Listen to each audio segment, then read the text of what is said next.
بسم اللہ الرحمن الرحیم. میں ہوں طاہر جمیل خان. ناظرین، آج ہمارے ساتھ موجود ہیں چیئرمین پاکستان تحریک انصاف اور سابق وزیر اعظم عمران خان صاحب. ان سے آج ہم بات کریں گے موجودہ ملکی سیاسی صورتحال اور تحریک انصاف کی اس حوالے سے حکمت عملی پر. جی خان صاحب، کیا حال ہیں آپ کے؟ جی شکریہ. خان صاحب، حالیہ press conference D G I S P R نے جو کی ہے اس میں انہوں نے کہا ہے کہ ایک سیاسی جماعت نے بغاوت کی کوشش کی ہے. اشارہ ان کا غالباً آپ کی جانب ہی ہے. تو ایسے میں جب وہ اپنے ادارے کے اندر ہی احتساب کا عمل کر رہے ہیں، 2 اسٹار اور 3 اسٹار جنرلز بھی انہوں نے نہیں بخشے، تو آپ اپنا مستقبل کیا دیکھ رہے ہیں؟ دیکھیں، آگے تو جو ہوتا ہے ہمیں اللہ میں ایمان ہے، تو وہ تو جو ہوگا. لیکن مجھے ابھی تک سمجھ نہیں آئی کہ D G I S P R نے جو یہ پریس کانفرنس کی ہے، کبھی کوئی اس طرح یک طرفہ پریس کانفرنس کرتا ہے. بہت بڑا الزام ہے کہ فوج کے اندر بغاوت کی ہے. فوج کا مطلب ملک کے ساتھ بغاوت کی ہے، کیونکہ فوج تو ہماری ہے. تو اگر فوج تباہ ہوتی ہے بغاوت کی وجہ سے تو ملک تباہ ہوتا ہے. تو ہماری طرح کے لوگ جن کا جینا مرنا پاکستان میں، جنہوں نے کوئی لنڈن اور سارے دنیا کے باہر مغرب میں بڑے بڑے محلات نہیں بنائے اور جن کے بینک اکاؤنٹس باہر نہیں ہیں، جنہوں نے یہیں رہنا ہے، تو ہم تو سوچ نہیں سکتے کہ اپنے ملک کو ہم کمزور کریں فوج کو کمزور کرتے ہوئے.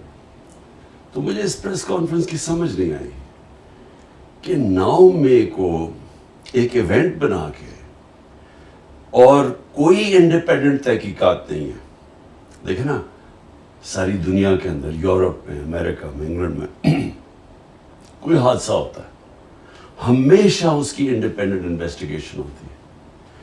کوئی ابھی تک انڈیپینڈنٹ انویسٹیگیشن نہیں ہوئی. ایک یک طرفہ بیان آ رہا ہے کہ جناب تحریک انصاف نے سب کچھ کیا، ہم نے جلایا، ہم نے اٹیک کیا، ہم نے فلانا کیا، ہم نے آگے لگائی. لیکن کوئی، ہمارا اور موقف ہے، ان کا اور موقف ہے. کوئی انڈیپینڈنٹ انالیسس کیا اس کے اوپر. اور ہمیں تو تعجب یہ ہے کہ ایک پارٹی 27 سال سے جس نے کبھی کوئی آرسن یعنی جلانے میں کوئی نہیں کیا، کوئی ہم نے کہیں فوجی عمارتیں چھوڑیں جو 2-3 ہوئی ہیں، ریڈیو پاکستان بھی جلایا گیا، ہماری کوئی تاریخ نہیں ہے اس طرح کرنے کی. جب مجھے گولیاں لگتی ہیں تب تو سب سے زیادہ قتل کرنے کی کوشش کی جاتی ہے، تب سب سے زیادہ رد عمل آنا چاہیے تھا، تب بھی کوئی ایسا نہیں ہوا.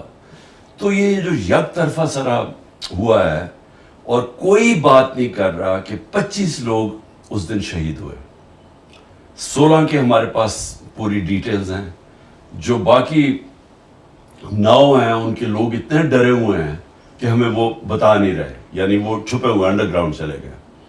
2 کی ٹانگیں چلی گئی، 2 ٹانگیں کٹ گئی، اور ایک پیرالائز ہو گیا، یعنی ریڑھ کی ہڈی پہ گولی لگی، وہ بالکل پیرالائز ہے. 50 کو گولیاں لگی. ابھی تک کسی نے بات ہی نہیں ان کی. دیکھیے، کسی ملک کے اندر آپ کے لوگ جب اس طرح ان کو شہید کیا جاتا ہے، نہتے لوگوں کو، کوئی چانس ابھی تک کوئی نہیں بتا رہا کہ کہیں ہماری طرف سے گولی چلی ہے. اگر بغاوت ہوتی ہے، کوئی عام ہوتی ہے، آپ فوج کے خلاف بغاوت کر رہے ہیں، اس کا مطلب کہ آپ کے پاس کوئی ہتھیار ہوں گے، آپ نے کوئی اٹیک کیا ہوگا، کوئی پلاننگ ہوگی. کوئی ایسی پلاننگ ہے؟ تو کیا نہتے لوگوں نے فوج کے خلاف بغاوت کیسے کر ڈالی تھی؟ خان صاحب، آپ پرائم منسٹر ان ویٹنگ سمجھے جا رہے تھے، لیکن 9 مئی کے بعد پارٹی کا جس طرح شرازہ بکھ رہا ہے تو آپ اقتدار کی دوڑ سے باہر ہوتے نظر آ رہے ہیں. کیا اب آپ کے پاس پلان ہے کہ آپ دوبارہ سے وہ مومنٹم حاصل کریں؟ دیکھیں، ایک چیز بہت ضروری ہے سمجھنے کہ پولیٹیکل پارٹی جو ہوتی ہے نا، وہ صرف ایک وجہ سے ختم ہوتی ہے، اس کا ووٹ بینک ختم ہو جاتا ہے. اب یہ پیپلز پارٹی اور نون لیگ ہے، 2 بڑی جماعتیں تھیں پاکستان کی، آج اکٹھی ہیں. آج دونوں بڑی جماعتیں اکٹھی ہو گئی ہیں. اس کے اکٹھے ہونے کے باوجود 37 بائی الیکشن ہوئے جو پچھلے چند مہینوں میں، 30 جیت گئی اب تحریک انصاف. تو اس کا کیا ہوا پھر؟ کیونکہ ان کا ووٹ بینک ختم ہوتا جا رہا ہے. اکٹھے ہو کے بھی ایک جماعت کو نہیں ہرا سکتے. پوری اسٹیبلشمنٹ کی بیکنگ، پولیس ان کے ساتھ، انتظامیہ ان کے ساتھ، الیکشن کمیشن ان کے ساتھ، پھر بھی 37 میں سے 30 الیکشن ہار گئے. اور اتنے خوف زدہ ہیں کہ جو جب سپریم کورٹ نے اناؤنس کیا ہمارا پنجاب کا الیکشن 14 مئی کو، ان سب نے مل کے الیکشن سے بھاگ گئے. سپریم کورٹ کا فیصلہ آئین کی خلاف ورزی کی. کیوں؟ کیونکہ ڈرے ہوئے ہیں ہارنے سے. تو پوائنٹ یہ ہے کہ جماعت تو تب ہارتی ہے جب اس کا ووٹ بینک ختم ہو جاتا ہے، اور جب اس کا ووٹ بینک ختم ہو جاتا ہے تو اسٹیبلشمنٹ بھی اس کے ساتھ کھڑی ہو جائے وہ نہیں جیت سکتی. تو تحریک انصاف کا تو اس وقت ووٹ بینک عروج پہ ہے. یہ جو بھی ہو رہا ہے، آپ جتنا ہمارے پہ ظلم کیا جا رہا ہے، یہ انتقامی کارروائی کی جا رہی ہے، 9 مئی کا بہانہ لگا کے ہمارے 10,000 لوگوں کو جیلوں میں ڈال دیا ہے، سینئر لیڈرشپ جیل میں ڈال دی ہے. نکلتے تب ہیں جب وہ کہیں کہ جی ہم پارٹی چھوڑ رہے ہیں، تب وہ نکلتے ہیں. تو کیا اس سے کیا ہوگا؟ تحریک انصاف کمزور ہو رہی ہے، تحریک انصاف اور طاقتور ہو رہی ہے. کیوں؟ کیونکہ ووٹ بینک بڑھتا جا رہا ہے. خان صاحب، پارٹی کے سرکردہ جو رہنما ہیں اور آپ کے قریبی ساتھی، ان کے چھوڑ جانے کے بعد خود کو تنہا تو محسوس کرتے ہوں گے؟ دیکھیں، میری ایک مشن ہے. مشن کے اندر آپ نہ دیکھتے ہیں اپنی فیملی، نہ آپ دیکھتے ہیں اپنے دوست، نہ آپ دیکھتے ہیں کہ جی میرے سے 26 سال کوئی میرے ساتھ رہے. آپ صرف مشن دیکھتے ہیں. آپ اٹھا کے دیکھ لیں جنہوں نے مشن لڑی ہیں، قائد اعظم محمد علی جناح، کتنی ان کی دوستیاں رہ گئیں، ان کی فیملی ڈسٹربٹ ہو گئی. مہاتما گاندھی کا دیکھ لیں، وہ بھی بہت بڑا لیڈر تھا. اس کا دیکھ لیں کہ اس کی کیا پرائیویٹ لائف، دوستیاں کدھر گئی. نیلسن منڈیلا کی زندگی پڑھ لیں تو وہ کتنی ان کی فیملی ساری ختم ہو گئی، اس کے دوستوں سے کیا ہوا. تو میرے لیے تو ایک مشن ہے حقیقی آزادی کی. 27 سال پہلے میں نکلا تھا تھوڑے سے لوگوں کے ساتھ، بڑی دیر تھوڑے سے لوگ تھے، پھر بڑھتی گئی، اور پھر اللہ کا کرم ہے آج پاکستان کی شاید تاریخ کی سب سے بڑی پارٹی بن چکی ہے. تو اس کے اندر دوستیاں کا آنا جانا سے کوئی فرق نہیں پڑتا. کنسنٹریشن ہے کہ ہم نے اپنے ملک کو، اگر ہم نے اس کو اٹھانا ہے، اگر ہم نے اس کو ایک عظیم قوم بنانا ہے جو کہ بن سکتی تھی. بڑا خواب تھا پاکستان، وہ تب ہوگا جب حقیقی جمہوریت آئے گی. حقیقی جمہوریت تب آتی ہے. حقیقی جمہوریت کا مطلب حقیقی آزادی. آزادی ہوتی ہے تو خوشحالی ہوتی ہے. حقیقی جمہوریت تب تک نہیں آ سکتی جب تک رول آف لا یعنی انصاف نہیں ہوتا. کیونکہ رول آف لا ہوتا ہے تو جمہوریت ہوتی ہے، تو آزادی ہوتی ہے، تو خوشحالی ہوتی ہے. تو یہ جو لوگ چھوڑ کے مغرب جا رہے ہیں، یورپ جاتے ہیں، ساؤتھ امریکہ سے امریکہ گھسنے کی کوشش کرتے ہیں، یہ کیوں کرتے ہیں؟ کیونکہ ان ملکوں کے اندر آزاد لوگ ہیں، ان کی آئین ہے، ان کی جمہوریت ہے، ان کے رول آف لا ہے، لیول پلینگ فیلڈ ہے، محنت کا پھل ملتا ہے. لوگ ایک دفعہ اپنے ٹیکس دیں، قانون کے اوپر چلیں، آزاد ہو جاتے ہیں. ہمارے ملکوں کے اندر بدقسمتی سے ایک چھوٹا سا طبقہ ہے، وہ سارے ملک کے وسائل کنٹرول کر کے بیٹھا ہوا ہے، وہ آزاد نہیں ہونے دیتا. اور یہ جو سارے میرے خلاف جو جمع ہوئے ہیں 14 پارٹیز، اسٹیبلشمنٹ، یہ کیوں ہیں؟ کیونکہ یہ سب ڈرے ہوئے ہیں اس ملک میں حقیقی آزادی سے. حقیقی آزادی کا مطلب کہ یہ جو سارے قبضہ کر کے بیٹھے ہوئے وسائل کے اوپر اور قانون کے اوپر بیٹھے ہوئے ہیں، تو ان کو خطرہ ہے. خان صاحب، آپ کے پرانے دوستوں کی نئی جماعت استحکام پاکستان پارٹی کو کس نظر سے دیکھ رہے ہیں آپ؟ دیکھیں، کبھی بھی پاکستان کی تاریخ میں کوئی آرٹیفیشل پارٹی چلتی نہیں ہے. زندگی میں کوئی شارٹ کٹ نہیں ہوتا. یعنی میں اگر یہاں تک پہنچا ہوں تو 27 سال کی سٹرگل ہے. 14 سال کی، جس طرح میں نے کہا تھوڑے سے لوگ تھے ساتھ، مذاق اڑتا تھا. آہستہ آہستہ پبلک کے اندر اس کی جڑیں گئیں، اس کا نظریہ گیا، اور آج سب سے بڑی اللہ کا کرم ہے جماعت ہے. لیکن کسی کا خیال ہے کہ اس طرح کی جماعت بنا دو اور ادھر ادھر سے لوگ توڑ کے لے آؤ، تو اس کی پبلک میں تو کوئی روٹس ہے ہی نہیں. خان صاحب، پاکستان کی سیاست میں فوج کے کردار کے کس حد تک آپ قائل ہیں؟ کس حد تک فوج کا کردار ہونا چاہیے اور ہونا چاہیے بھی یا نہیں؟ آپ کا کیا موقف ہے اس بارے میں؟ دیکھیں، ہمارا ایک ملک ایوالو کر رہا ہے. 75 سال کی ہماری زندگی ہے. ہمارا ملک کیسے شروع ہوا تھا؟ ایک سیکیورٹی اسٹیٹ. کیوں؟ ہمیں خوف تھا. ایک دم آتے ساتھ ہی 47 میں آزادی ہوئی، 48 میں جنگ ہو گئی کشمیر کے اوپر. اس کی وجہ سے ایک خوف آ گیا کہ ہم 7 گنا بڑا ملک ہے ہمارا ہمسایہ، اور وہ ہمیں مانتا ہی نہیں ہے. وہ ہمسائے کا خیال تھا کہ پاکستان زیادہ دیر رہے گا نہیں، اور یہ پھر ضم ہو جائے گا ہندوستان میں.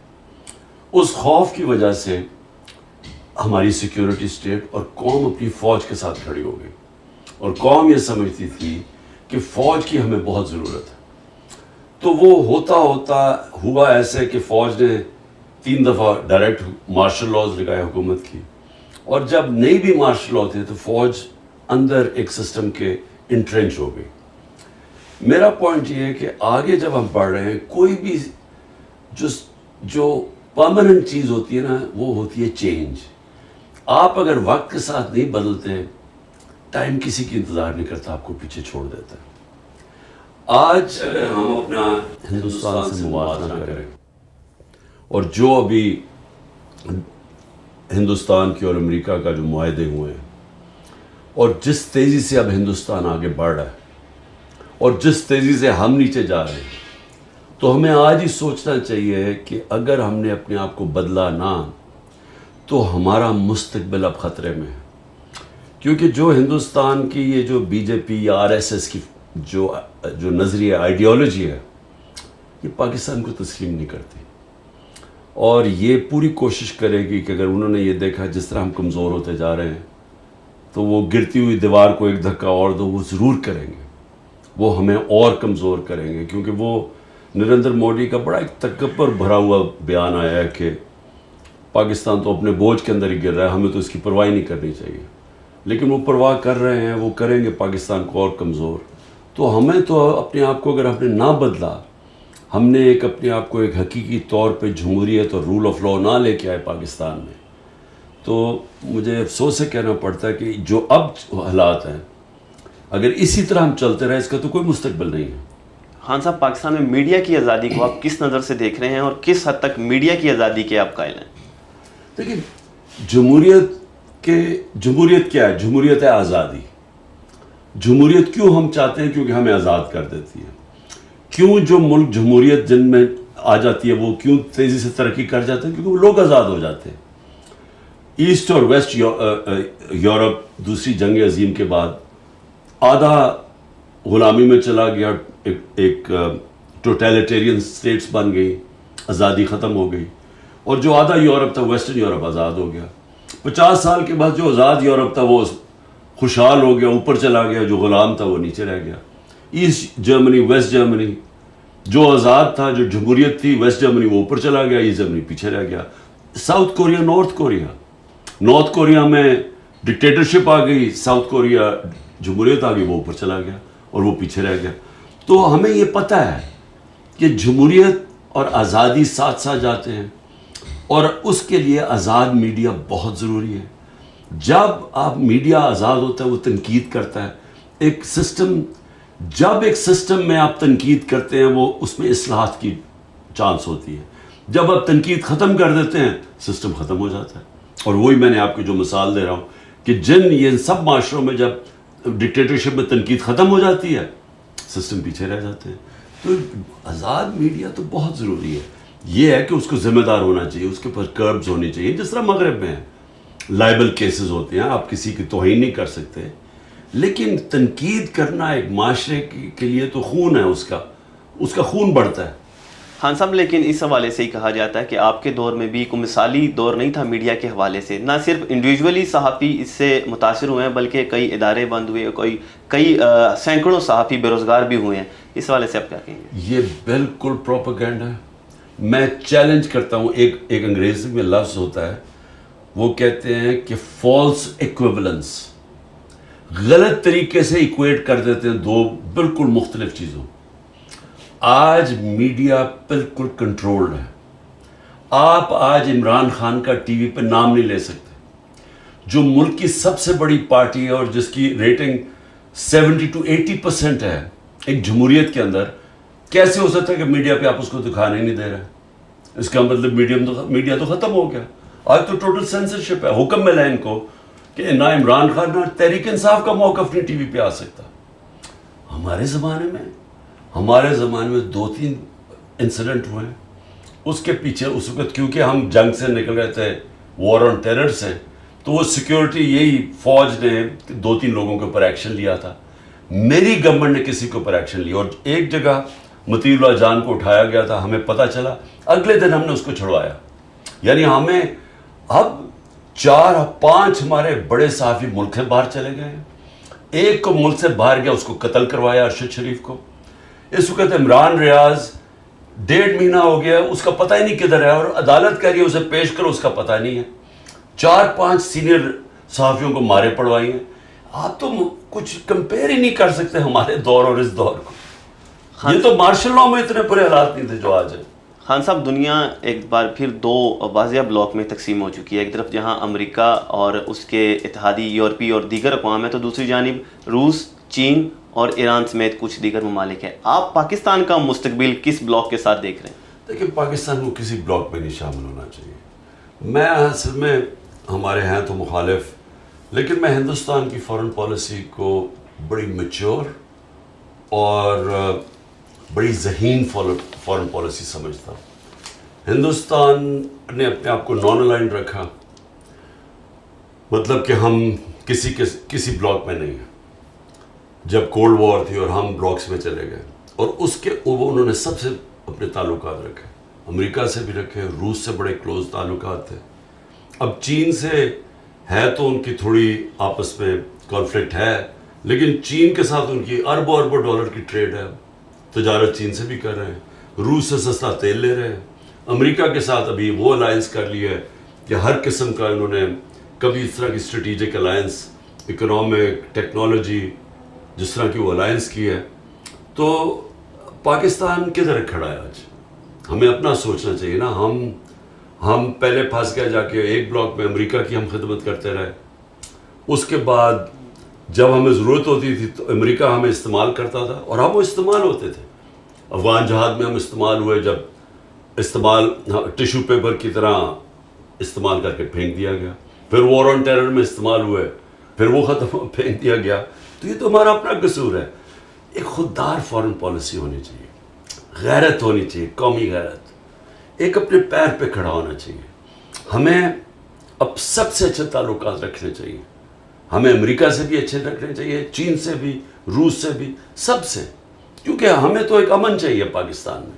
ہمیں کسی کی جنگ کے اندر شرکت نہیں کرنی چاہیے.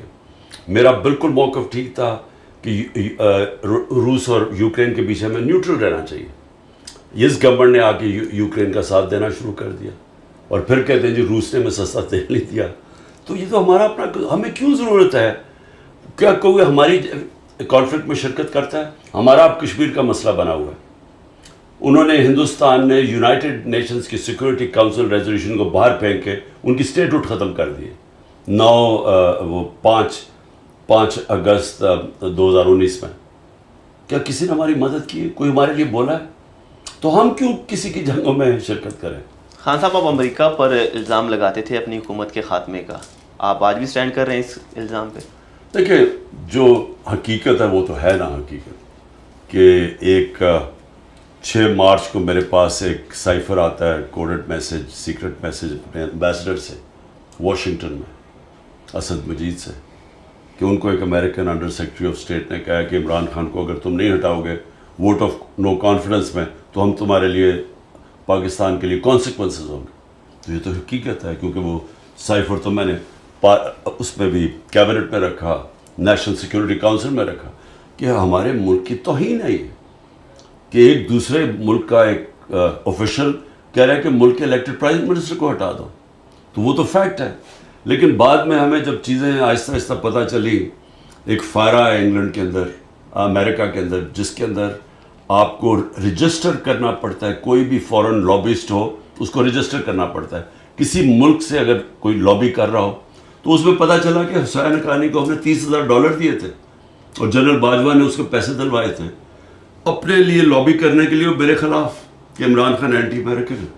تو یہ یعنی سازش تو ادھر سے شروع ہوئی, تو ادھر اس کے بعد ادھر سے سائفر آیا. خان صاحب, ایک تاثر عام ہے کہ آپ کے دور میں آپ پاکستان میں چینی منصوبوں پر تحفظات رکھتے تھے. آج کی تاریخ میں سی پیک پر آپ کا کیا موقف ہے؟ دیکھیں, پہلے تو یہ بالکل ہی غلط ہے. ہمیں بلکہ الٹا کہا جا رہا تھا. جنرل باجوہ ہمیں کہتا رہتا تھا کہ تم بہت زیادہ چائنا کی طرف چلے گئے ہو, امریکہ ناراض ہو جائے گا. ہمیں تو وہ الٹا کہتا تھا. تو ہمارا تو یہ ہے کہ چائنا ہمارا 70 سال پرانا دوست ہے، اور چائنا ہمارے ساتھ ہر اچھے برے وقت میں کھڑا ہے، اور ہمیں ہمیشہ چائنا سے تعلقات ہمارے اس لیے اچھے ہونے چاہیے کہ فیوچر میں چائنا ایک وہ پاور نکل رہی ہے، اکنامک پاور، میرے نہیں خیال میں اس کا کوئی مقابلہ کرے گا. تو ہمیں تو ان سے ہر قسم کی ہیلپ کی ضرورت ہے چائنا سے. سو ہمیں ہم نے تو پوری کوشش کی کہ ہمارے تعلقات بہتر ہوں. بدقسمت 2 سال کووڈ-19 آ گیا، کووڈ-19 کی وجہ سے 2 سال چائنا بند ہو گیا. تو اس سے ہماری جس رفتار پہ ہماری پروگریس ہونا تھا، اور سی پیک پہ بھی، لیکن وہ بھی میں سمجھتا ہوں کہ ہم نے اس کے باوجود ہم نے بڑی تیزی سے آگے بڑھ رہے. لیکن سر واقفان حال تو کہتے ہیں کہ چائنا کا جو ٹلٹ ہے وہ شریف برادران کی جانب زیادہ ہے بجائے آپ کے. کوئی تو وجہ ہوگی اس کی؟ میں نہیں جانتا کہ یہ دیکھیں یہ پروپیگنڈا ہے. کون یہ فیصلہ کرے گا کہ ٹلٹ زیادہ ہے؟ یعنی کیا ثبوت ہے اس کا؟ کیا انہوں نے 14 مہینے میں یہ جب سے آئے ہیں تو کون سا مارکا مار دیا؟ بتائے چائنا سے کیا کیا انہوں نے؟ وہ بتائے انہوں نے کوئی کام کیا جو ہمارے زمانے میں نہیں ہوا. یہ سمجھے کہ چائنا کا جو فورن منسٹر تھا، میری نو کانفیڈنس موشن جب انہوں نے درج کیا اسمبلی میں، تو اس جب میں نے OIC کانفرنس کی تو چائنا کا foreign minister specially as a guest آیا. تو وہ کبھی اس طرح آتا ہے کہ اگر تعلقات ٹھیک نہ ہو، اور OIC کے سارے ملک کبھی آتے ہیں آپ کے، اگر سعودی عربیہ اور ایران اور جس بڑے مسلمان ملک ہیں یہ نہ چاہیں، نہیں تو OIC کانفرنس تو نہیں ہو سکتی. تو 4 مہینے میں 2 تو OIC کانفرنسز ہوئی ہماری، ان میں اٹینڈ کرتا ہے آگے چائنا کا فورن منسٹر. تو یہ کدھر سے کہتے ہیں کہ یہ تعلقات ٹھیک نہیں تھے؟ خان صاحب، آپ کے دور میں آپ کا ایک منصوبہ تھا کہ تحریک طالبان پاکستان کے ساتھ مذاکرات کیے جائیں، حتیٰ کہ فاٹا کے اندر بھی انہیں آباد کرنے کی بات ہو رہی تھی. آج کے بھی آپ کا موقف وہی ہے باوجود اس کے کہ وہ ہماری اسٹیٹ کو ہی تسلیم نہیں کرتے؟ دیکھیں، گورنمنٹ چینج ہو جاتی ہے افغانستان میں، طالبان کی حکومت آ جاتی ہے. طالبان کی حکومت کہتی ہے کہ جو TTP افغانستان میں بیٹھ کے پاکستان میں واردات کر رہی تھی، وہ ان کو کہتے ہیں کہ جی اب آپ پاکستان واپس جائیں. اب جب وہ پاکستان ان کو واپس بھیجتے ہیں تو ہمارے پاس 2 چوائسز ہیں نا. ہم یا تو، اور وہ 30-40 ہزار لوگ تھے یعنی ان کی فیملیز ملا کے، اب یا تو آپ ان کو کھڑے کر کے گولی مار دیں، یا ان کو یہاں کوشش کریں ریہیبلیٹیٹ کرنے کی، کیونکہ افغانستان کہتا ہے ہمیں نہیں چاہیے، آپ کے لوگ ہیں واپس لے لیں. تو دیکھیں، جو عقل والی چیز تھی نا وہ یہ ہے کہ ان کو سیٹل کرتے ہیں، ہم ان کو ریہیبلیٹیٹ کرتے ہیں. یہ ساری دنیا میں ہوتا ہے. یہ جب بھی آپ کی یہ جو دہشت گردی کی جنگ ختم ہوتی ہے نا تو آخر میں مذاکرات پہ ہوتی ہے اور آپ پھر ریکنسیلیشن کرتے ہیں. اب ہوا کیا کہ ہم پلان بھی، ہم نے پیسے کا بھی بندوبست کیا کہ ہم ان کو سیٹل کریں گے. اتنے میں پتہ چلا جناب وہ ہماری گورنمنٹ چلی گئی، اور انہوں نے آ کے نہ ان کے پاس کوئی ٹائم تھا نہ ان کو سمجھ تھی. اس کے بعد جو ہماری ملٹری اسٹیبلشمنٹ تھی وہ لا گئی تحریک انصاف کو ختم کرنے کے لیے، اور وہ TTP کو بھول گئی. تو سر TTP کی طرف سے بھی سنجیدگی کا مظاہرہ ہونا چاہیے نا. یہ 2 وے چیز ہوتی ہے. وہاں سے تو حملے جاری تھے اور پاکستان کے مختلف حصوں میں حملے ہوئے، ایون پشاور میں بھی اس کے بعد حملہ ہوا، 100 سے زیادہ وہاں پہ شہادتیں ہوئیں. دیکھیں وہ بات کہیں کہ جو میرا دور تھا، اب اگست کے اندر وہ ختم ہوتا ہے.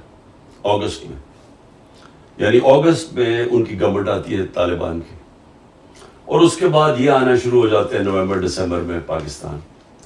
ہم اپریل تک تھے. مجھے بتائیں ہمارے دور میں کیا ہوا ہے؟ ہمارے دور میں کیوں نہیں کوئی حملہ ہوا؟ کیونکہ ہماری بات چیت چل رہی تھی اور ہمارا پلان یہ تھا ان کو ریہیبلیٹیٹ کرنے کا. جب ہم چلے گئے اس کے بعد جون کے اندر میں نے پہلی دفعہ بتایا کہ ان کو سیٹل کرو، کیونکہ پہلی دفعہ پرابلم آیا ہمارا کانڈ کے اندر. ان کو کسی کو پتہ ہی نہ کوئی انٹرسٹ ہے، نہ کسی نے کوئی توجہ دی. تو دیکھیں اگر انہوں نے واپس ری سیٹل ہونا تھا تو وہ آسان تو نہیں تھا، لیکن آپ کے پاس دوسری چیز ہے پھر جنگ شروع کر دیں. تو اب تو ہمیں پتہ ہی نہیں ہے کہ کیا ہو رہا ہے. اب تو کسی کو اندازہ نہیں ہے کہ یہ کیا سٹیٹس ہے، یہ حکومت کیا کوششیں کر رہی ہے. کیونکہ بدقسمتی سے اس وقت ساری جو توجہ حکومت کی اور ملٹری اسٹیبلشمنٹ کی وہ تحریک انصاف کو ختم کرو.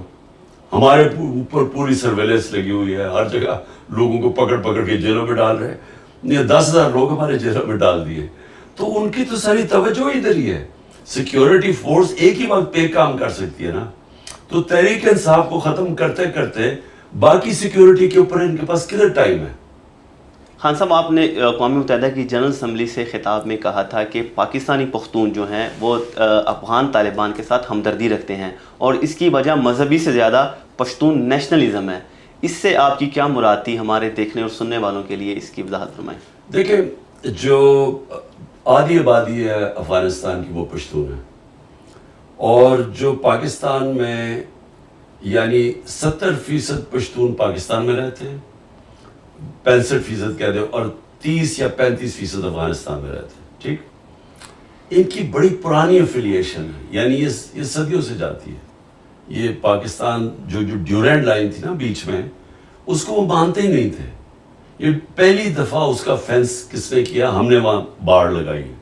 اس سے پہلے تو وہ کھلا بارڈر تھا. تو ان کے تعلقات بڑے قریب تھے. تو جب افغان جہاد ہوئی تو افغان جہاد میں جو اس طرف پشتون تھے قبائلی علاقے میں، انہوں نے پوری شرکت کی افغان جہاد میں جو 80 کی دہائی میں ہوئی. تو جب یہ آ گیا امریکہ کی جب وار آن ٹیرر، تو انہوں نے جب طالبان کو کیا تو طالبان پشتون تھے. تو جو اس طرف تھے ان کی بڑی ان کے ساتھ افیلیشن تھی. تو یہاں سے بھی لوگوں نے اس میں شرکت کی کیونکہ وہ ایک پرانی ان کی چلی جا رہی تھی. تو میں یہ ہمیشہ کہتا تھا کہ اگر ہم نیوٹرل رہتے ہیں، ہم شرکت نہ کرتے اس میں، تو ہمارا زیادہ چانس تھی ہم ان کو کنٹرول کر سکتے تھے. لیکن جب ہم فریق بن گئے تو انہوں نے پاکستان کو بھی اٹیک کرنا شروع کر دیا، اور جو اس طرف تھے وہ تحریک طالبان بن گئی، اور انہوں نے آ کے پاکستان کو کہا جی آپ کولیبریٹرز ہیں، انہوں نے پرو امریکہ کر کے ہمارے اوپر اٹیکس کیے. خان صاحب، آپ نے القاعدہ چیف کو بھی شہید کہا تھا، اس کی کیا وجہ تھی اور کیا آج بھی آپ اسے شہید سمجھتے ہیں؟ وہ تو اور طرح میں نے بات کی تھی، وہ غلط طرح یہ سمجھے تھے. میں نے کلیریفائی کر دی تھی بعد میں. تو ابھی اگر آپ ریکارڈ کی درستگی کے لیے کلیریفائی کرتے ہیں اور آگے چلیں اور بات کریں. اچھا، آخری سوال آپ سے ذرا موجودہ تلخ صورتحال سے ذرا ہٹ کے ہے، اور وہ کرکٹ پہ ہے. ابھی چند مہینے میں 2 بڑے کرکٹ کے ٹورنامنٹ آ رہے ہیں. ایک ایشیا کپ ہے جو کہ پاکستان میں ہونے جا رہا ہے، اور اس کے لیے بھارت نے اپنی ٹیم بھیجنے سے انکار کر دیا ہے، جس کے بعد آدھے سے زیادہ جو میچز ہیں جو پاکستان نے ہوسٹ کرنے تھے پاکستان کے اندر، وہ سری لنکا منتقل ہو گئے ہیں. اور دوسری طرف اس کے ایک ماہ بعد ہی بھارت میں عالمی کپ آ رہا ہے، ورلڈ کپ، اور وہاں پاکستانی ٹیم نے جانا ہے، اور حکومت نے ابھی تک فیصلہ نہیں کیا کہ آیا ہمیں بھی ٹیم بھیجنی چاہیے یا نہیں.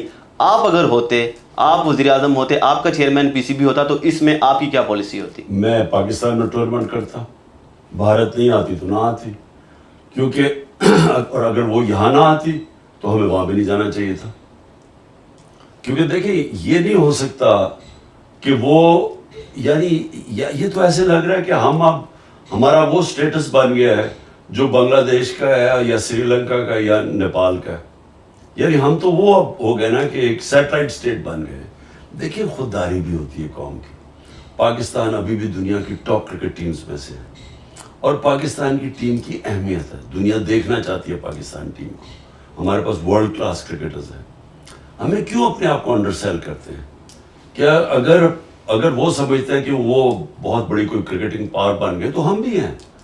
تو ہمیں اگر وہ ہمارے ملک میں کھیلنے کے لیے نہیں تیار تو ہم کیوں ان کے ملک میں جا کے کھیلیں؟ خان صاحب، آپ کے وقت کا بہت شکریہ.